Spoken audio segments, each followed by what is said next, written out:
Иван Сергеевич Тургенев. Голуби. Я стоял на вершине полого холма. Передо мной то золотым, то посеребряным морем раскинулась и пестрела спелая рожь. Но не бегала зыби по этому морю, не струился душный воздух. Назревала гроза великая. Около меня солнце еще светило, горячо и тускло. Но там, за рожью, не слишком далеко, темно-синяя туча лежала грузной громадой на целой половине небосклона. Все притаилось, все изнывало под зловещим блеском последних солнечных лучей. Не слыхать, не видеть ни одной птицы. Прятались даже воробьи. Только где-то вблизи упорно шептал и трепетал одинокий крупный лист лопуха. Как сильно пахнет полынь на межах. Я глядел на синюю громаду, и смутно было на душе. Ну скорей же, скорей, думалось мне. Сверкни, золотая змейка, дрогни, гром. Двинься, покатись, пролейся, алая туча, прекрати тоскливое томление.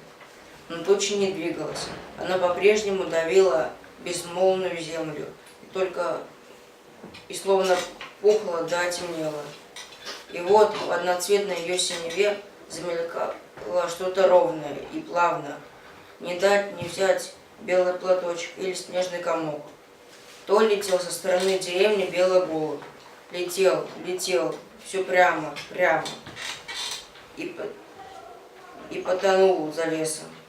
Прошло несколько мгновений. Та же стояла жестко тише. Но глядь, уже два платка мелькают, два комочка несутся назад. То летят домой ровным полетом два белых голубя. И вот, наконец, сорвалась буря и пошла потихо.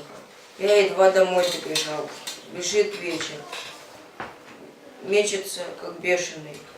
Мчатся рыжие, низкие, словно в клочья разорванные облака. Все закрутилось, смешалось. Захлестал, закачался отвесными столбами рьяный ливень.